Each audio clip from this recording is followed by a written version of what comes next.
Hello everyone, welcome back to my channel Way to Commerce. So in this video we will be discussing the concept of e-governance, which is the part of unit 5 of the business law. So let us see. Okay, so e-governance, what does it mean? E-governance is also called internet governance, which means it is the development and application of shared principle, norms, rules, decision making procedures and programs that shape the evolution and use of internet.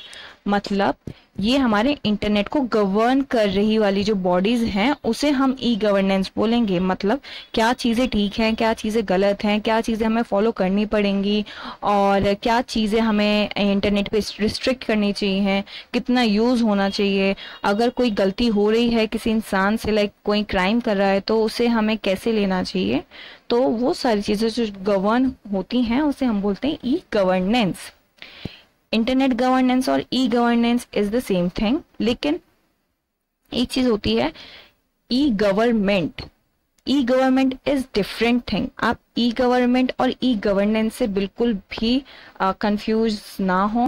जैसे ई government क्या होता है कि जैसे अगर आप online कोई form fill कर रहे हो, फॉर से आप ड्यून में ऑनलाइन फॉर्म फिल कर रहे हो, या फिर आप कास्ट सर्टिफिकेट के लिए ऑनलाइन फॉर्म फिल कर रहे हो, डोमिसाइल के लिए आप ऑनलाइन फॉर्म फिल कर रहे हो, तो that will come under E government. वो ई गवर्नेंस नहीं है, वो ई गवर्नमेंट है।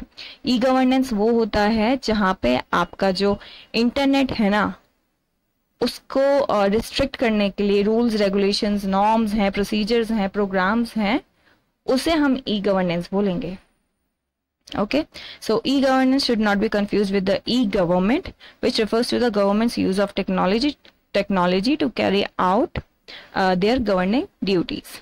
तो अगर गवर्नमेंट इज यूजिंग इंटरनेट, जैसे ई फाइलिंग हो रहा है ना आजकल टैक्स वगैरह का भी, तो उसे हम ई गवर्नमेंट बोलेंगे, ई गवर्नेंस नहीं बोलेंगे।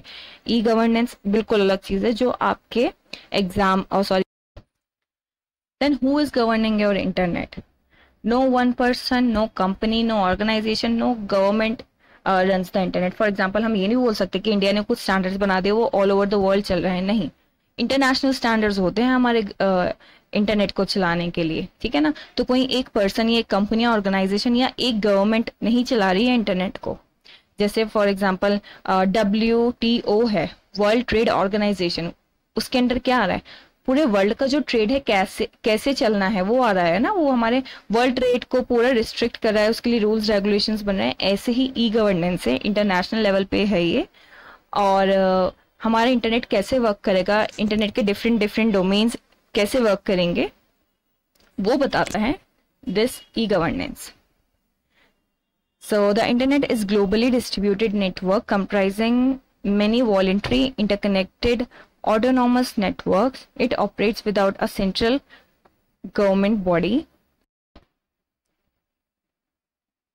Then all technical and policy aspects of underlying core infrastructure and the principal namespaces are administrated by the ICANN.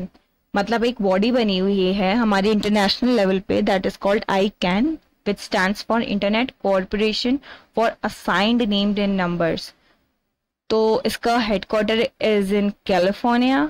तो जो भी हमारी टेक्निकल पॉलिसी वाले एस्पेक्ट्स हैं ना, इंफ्रास्ट्रक्चर और प्रिंसिपल नेम वगैरह, मतलब कि कौन सा, लाइक इफ फॉर एग्जांपल मैंने abcd.com अपना नेम रख लिया, दूसरे ने भी ऐसा रख लिया, तो यहाँ पे एक डिस्प्यूट हो गया ना, तो वो कौन देखेगा? ICANN देखेगा, ठीक है। तो ICANN इज लाइक टेक्निकल और पॉलिसी एस्पेक्ट्स जो है हमारे इंटरनेट के, वो देखता है। Then ICANN is governed by the International Board of Directors drawn from across the internet, technical, business, academic and other non-commercial communities.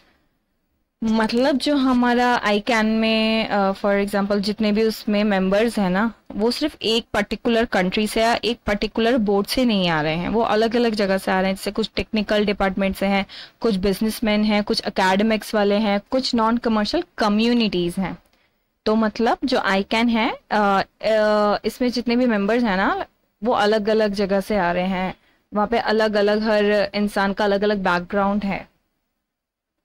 Then there are some other bodies also जो e governance के अंदर आती हैं, जैसे एक है internet assigned numbers authority, then internet engineering task force, internet society, internet architecture board, international standard organisations. तो ये कुछ ई गवर्नेंस बॉडी हैं other than ICANN।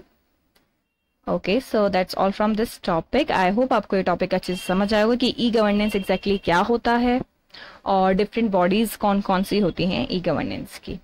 Thanks for watching.